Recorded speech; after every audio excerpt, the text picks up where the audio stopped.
Salutations, everybody. It is Matty here today. I hope you're all doing absolutely excellent. And for my Mr. Matty OGs, I'm about to name drop a man that you're mighty familiar with. And for those who don't know, don't worry. You'll know in just a moment. Pete Hines. Yes, remember in like 2014, this dude would rip a tweet and we'd just start speculating our brains out on if it meant anything for Fallout 4. And then I'd kind of talk about that in a video and I put his face on a ketchup bottle because I still like to do a little trolling even nowadays. But ladies and gentlemen, we're talking about that Pete Hines. For those who don't know who this is the former senior vice president of marketing and communications at Bethesda. He was a Bethesda lifer, there for 24 years through all the highs and lows of Bethesda since the very beginning. Pete Hines also famously had an email leaked in 2022, seemingly annoyed with Xbox and how they were handling exclusivity for Activision and Blizzard versus how Bethesda was told they'd be handling their games. And shortly thereafter,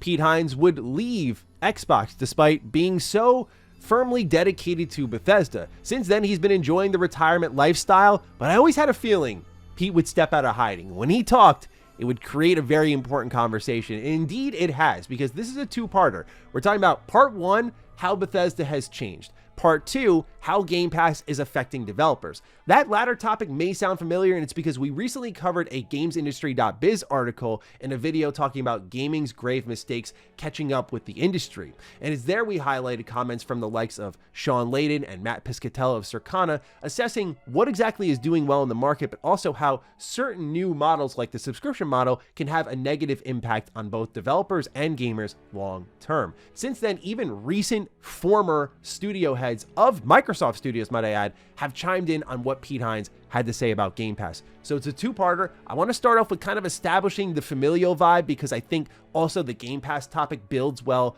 off of that when you know what Bethesda was versus what they're being told to be, but also to kind of get into what Bethesda as a company was at one point and what even someone who was a Bethesda lifer viewed as their kind of golden era. From there, we'll transition to Game Pass. No doubt it's going to be a chunky video, so let's not delay any further. If you're new here and you're into Xbox, PlayStation, Bethesda, a lot of cool cats in this video getting featured, consider subscribing. So the article comes from Double Tap. It's titled 24 Years at Bethesda with Pete Hines. There's no question that the company is not the same. Now, some parts of this article I am going to paraphrase because I think it's a great read, but also the video would become too bloated if I sit here and read literally everything. It opens up with Pete Hines talking about the company that he belonged to. He was reminiscing about the good old days, and in particular, he was talking about shipping Morrowind. You see, Bethesda was a very light and nimble company and privately owned, so they just kind of operated on what they thought made sense for them and their business at the time. And a lot of Bethesda employees fondly remember this time with the company, and a lot of ex-employees that have spoken to me at Bethesda have shared that similar feeling of like, yeah, it's changed a lot, which is why I left. Like, that's a common statement I've heard from at least 3 former developers at Bethesda. And I'm talking Bethesda as a whole, by the way, not just Bethesda Game Studios, because people cross those wires a lot.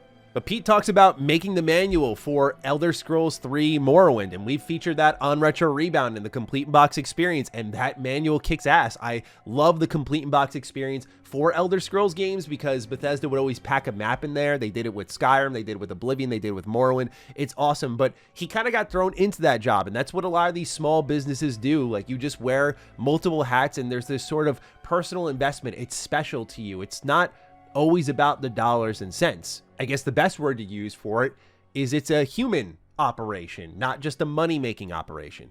Examples of this are mentioned in the article, such as Pete Hines being concussed during a soccer match, where obviously if you're concussed, you probably want to avoid bright lights, but then he went out to a press event and, you have to show off video games there, a lot of bright lights, a lot of flashing stuff, so probably not a pretty trip for him, but like, that's the type of dedication that a lot of Bethesda lifers were showing. That's because, as described in the article, it was, quote, Robert Altman's company and we were his employees, no question. One of the most interesting quotes is that he says, there's just no question that the company is not the same. It has been radically changed and altered from the company that we built.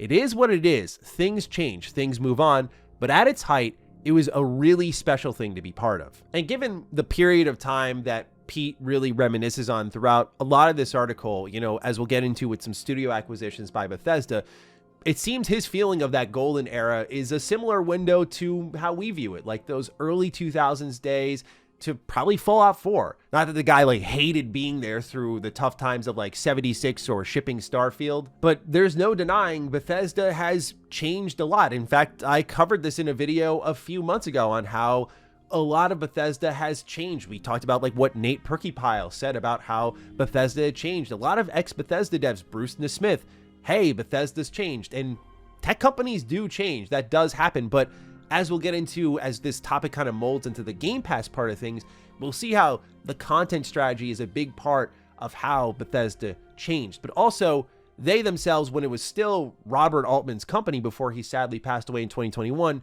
underwent a lot of change in the late 2010s. This is when they greenlit a lot of live service projects and walked away from their sort of single player first person DNA that defined them for so many of us. And they went on to make the likes of Fallout 76, Youngblood. They went on to make Redfall. And that's because they were chasing that live service trend, as I've talked about many times. But Bethesda bought companies the way that I think many of us hope acquisitions are typically done, which is a natural relationship is formed and then you purchase that company. It's very different from how Xbox, I think, is rightfully accused of straight up buying IP to compete. And especially when you see the recent story from Jason Schreier of how Perfect Dark almost got sold off to Take-Two, but because they couldn't decide what to do with the IP, the deal got canceled. What happens is now I'm very upset with Xbox because they buy these IP and they're like, no, we're not going to sell them off. I'm like, what are you going to do with Perfect Dark, bro? It's just going to sit in the vault for the rest. I can put all of my money on it.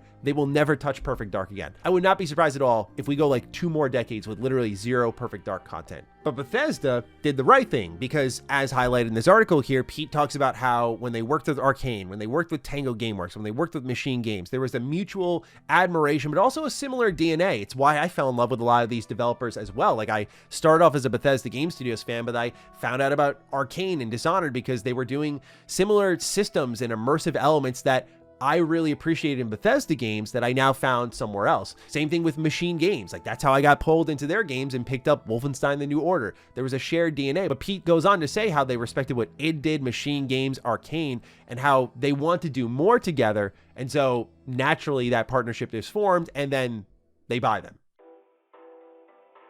The other thing Bethesda was able to do when they were privately owned was really control how to market their things in interesting ways. And the most iconic moment of all of them is, of course, Fallout 4, where it completely changed the industry standards, right? We saw how so many games were being announced and it would be a year or 2 before they came out. Here comes Bethesda with a highly rumored, heavily leaked title, and everyone's thinking, oh, they're finally showing it, it'll be out in 2 years, but it ends up coming out 6 months later. No delays, nothing. Like, exactly what you wanted from them. But he also highlights here how he was told Skyrim couldn't go against Call of Duty, and we know how popular Skyrim is to this day. You couldn't release Oblivion in May because games shouldn't come out in the spring, but we know now a lot of games come out in the spring. Bethesda operated on their own terms, for better or for worse. We'll get into the worst part in a moment here, but they operate on their own terms, and they've made positive impacts in when games can be released and how they can be released, all the way down to, hey, even recently, the Hi-Fi Rush Shadow Drop. But of course, there's like the blemish of Fallout 76, and Pete Hines does mention this as his like #1 regret in the terms of the canvas bag situation. He highlights a battle between price tag with the finance people in the company, but at the same time being a literal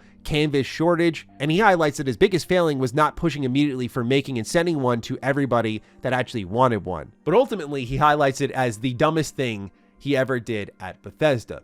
So yeah, we see the transformation here. He's not the first to identify things are different. Companies do change over time, but when you're absorbed by a corporation like Microsoft, things change. And look, I admit my naivety. I've talked about it when they were first acquired because it felt like a natural partnership, right? We knew, hey, Morrowind was Xbox exclusive, Oblivion was Xbox exclusive. Bethesda got away from themselves, started to chase the live service bag. Xbox would serve as a stabilizing kind of force for them. And again, Bethesda's not a stranger to the Xbox exclusive, where it felt like Bethesda could get back to being Bethesda. Starfield would be this Xbox exclusive. Things would work out really well for Bethesda Game Studios proper and the companies attached to it, like an Arcane, would have more time to polish. And obviously we know dead wrong about that, right? A lot of the executives and heads of these teams that would define what Bethesda once was would be gone outside of Todd Howard, and the entire game release strategy would completely transform.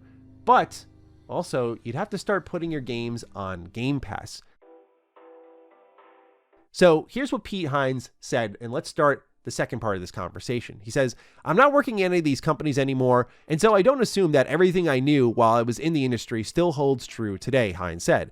"At the same time, I'm involved enough to know I saw what I consider to be some short-sighted decision-making several years ago, and it seems to be bearing out the way I said. Subscriptions have become the new four-letter word, right? You can't buy a product anymore. When you talk about a subscription that relies on content, if you don't figure out how to balance the needs of the service and the people running the service with the people who are providing the content, without which your subscription is worth jack shit, then you have a real problem. You need to properly acknowledge, compensate, and recognize what it takes to create that content and not just make a game, but make a product. That tension is hurting a lot of people, including the content creators themselves, because they're fitting into an ecosystem that is not properly valuing and rewarding what they are making." Now, this is not the first time that Pete Hines has had an issue with how Xbox does business. And I imagine he was probably one of the people in the room when they were about to sell off to Xbox going, hang on, I don't know about this one, because we see here in a leaked email during the FTC court case that Pete Hines was talking with some of the peeps at Bethesda, including Mr. Todd Howard himself,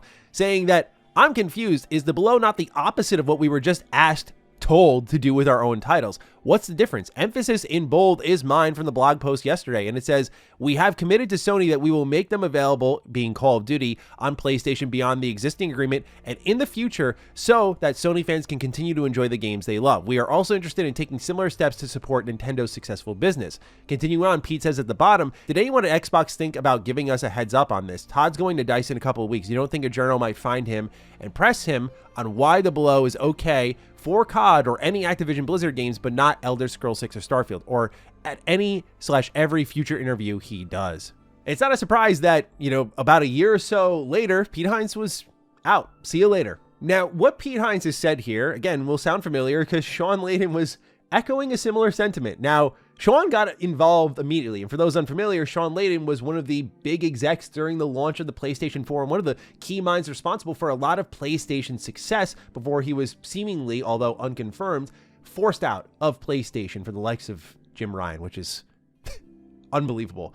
But yeah, he chimes in on social media saying that Pete nailed it. He goes a step further and posts on his LinkedIn saying, "I'm just going to leave this here. I believe Pete's colorful quote hits this nail right on the head. The question is not, is the service profitable for the platform?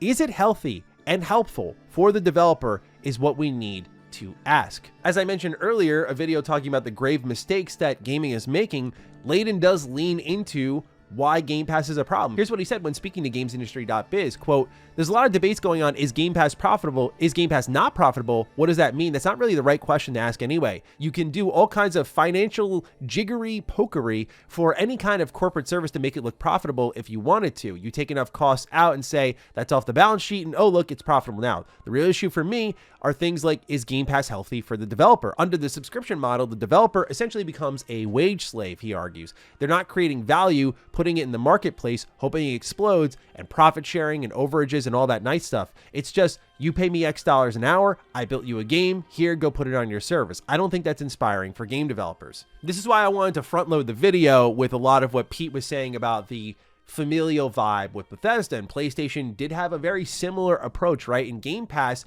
and its demand for content is very much counter to a lot of what, say, a company like Bethesda has built, where they're very deliberate, very freeform with their marketing and the types of games they want to make and how they want to make them and how they want to create value around them. Again, not always nailing it. 76, Starfield, Redfall, Youngblood, like there's plenty of examples of Bethesda not packing value. Like, games are tough to make, and so sometimes the project just goes to shit. But I've noticed a lot of people discount what Layden has to say because he bleeds blue. Worked at PlayStation. For me, I'm like, this guy knows the business. I would take what he says with value. But then, how about a Microsoft employee with this type of resume? Working with the company since 1993, and all the way up until 2022, working in video games. We're talking about the studio head, the full-time studio head at World's Edge, the developer behind like the Age of Empires series. Shannon Loftis chimes in and she says, in response to Layden's LinkedIn post, "As a longtime first-party Xbox developer, I can attest that Pete is correct. While Game Pass can claim a few victories with games that otherwise would have sunk beneath the waves like Human Fall Flat, the majority of game adoption on Game Pass comes at the expense of retail revenue. Unless the game is engineered from the ground up for post-release monetization, I could and may someday write pages on this weird inner tension this creates.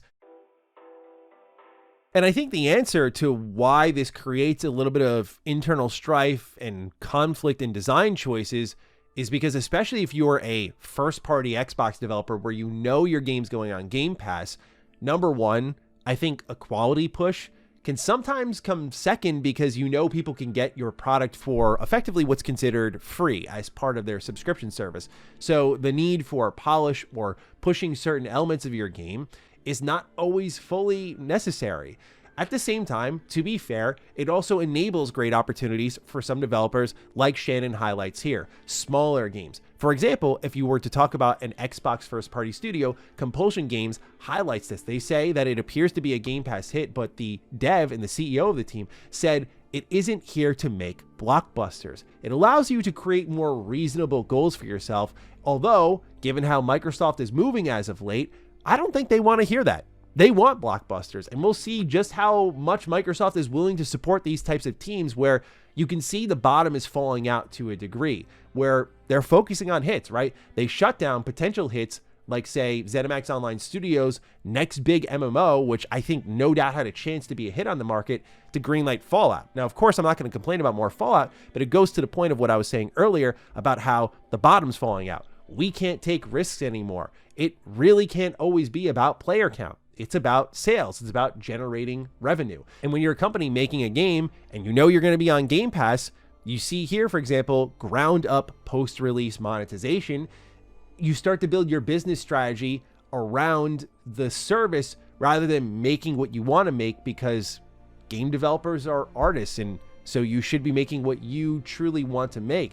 Passion and high quality product don't always mean that you're going to find a lot of money, but no doubt it's a good way, especially nowadays when people are seeking authenticity and good stuff, to get some people's attention. But also, can you blame developers when in that same article that I highlighted from gamesindustry.biz, they mentioned that 77% of the total market for gaming is in-game monetization.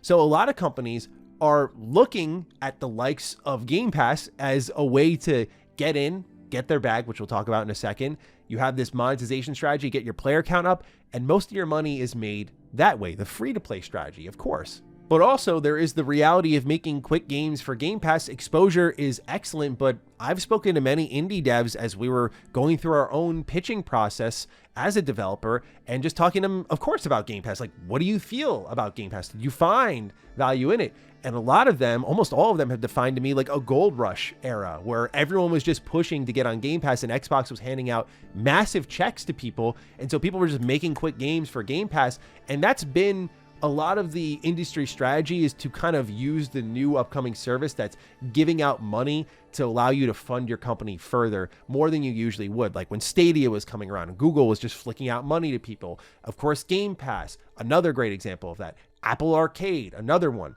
These are examples of developers just, hey, we can get some quick, easy money here. So these services have their kind of pros and cons in the development climate, but you always have to think about when it comes down to making a video game. Like, I do look at South of Midnight as a Game Pass game. You know, I really do view it as that. And I don't mean that in the adoring term. Yes, Game Pass enables it, but there's also always going to be a missing piece to me when I play a game that feels it's made for Game Pass. And when South of Midnight, its story was incomplete and a lot of its gameplay was shoddy, I was like, yeah, this feels like exactly what a we're not in the business of making blockbusters game feels like. And to me, as someone who doesn't have the standards of everything has to be a blockbuster, I do start to find that as more of a problem, especially when people I deeply respect beyond the folks we're talking about today, like Sven Vink, who's the CEO of Larian, says that Baldur's Gate 3 will never be on Game Pass because they made a big game. So I think there's a fair price to be paid for that. And we see the player counts for Baldur's Gate 3. People will pay for it, you know? So it comes down to a lot of what Layden said, which supports what Swen's saying here. Rafael Colantonio, who worked at Bethesda for a long while, was one of the lead minds behind Prey in 2017, which was fantastic, said, "I think Game Pass is an unsustainable model that has been increasingly damaged the industry for a decade, subsidized by Microsoft's infinite money, but at some point reality has to hit. I don't think Game Pass can coexist with other models. It'll either kill everyone else or give up." Hopping back to the article, it concludes with Pete saying, "The people making the games are people. Yes, they are employees, but if you don't see them as people first and employees second, then I don't think you're going to understand how they're motivated. You're talking about highly creative artists, programmers, and designers, and they don't want to be hemmed into this tiny little box, painting the same picture again and again." And while that was said in reference to Bethesda Game Studios and working only on Elder Scrolls when they were being pressured in the early 2000s, like do another Elder Scrolls and do another Elder Scrolls, and they wanted to break free, and that's how we got Fallout, and it allowed them to stretch their legs to then make the amazing Skyrim. We can see how that creative fulfillment works. And like Shawn said, and like Pete's saying, and like many people are starting to say, Game Pass is starting to propose an interesting tension. Now, many indie devs, for example, find Game Pass incredibly valuable, but there's something to be said about people who know the business better than any of us, who work in AAA, who work in AA, who know these big projects, and how they're attesting to the complications of making games involving Game Pass. And these are people from all different walks. Again, a lot of people disregard what Shawn says because he worked at PlayStation, but when you have a Bethesda exec, a Xbox, like a lifetime Xbox exec, like it's really tough to sit here and go, yeah, everyone's full of it. I think as someone who does see Game Pass as very valuable, and like growing up, man, there's a reason Retro Rebound exists. I missed a ton of games because I didn't have money. Game Pass is insanely valuable, but it also seems like it could be a double-edged sword more than we had reckoned with. And we could only know this now because Game Pass has been on the market in a meaningful day one way for about 4 years now, starting with Outriders in a third-party capacity. So I just wanted to break down my thoughts here on what Pete Hines had to share and what ended up being a chunker of a video, but I hope you enjoyed and took something away from it. If you got thoughts, fire away down below. Other than that, take excellent care of yourselves, and I will see you in the next video. Stay sexy, stay active. I love you all. Peace.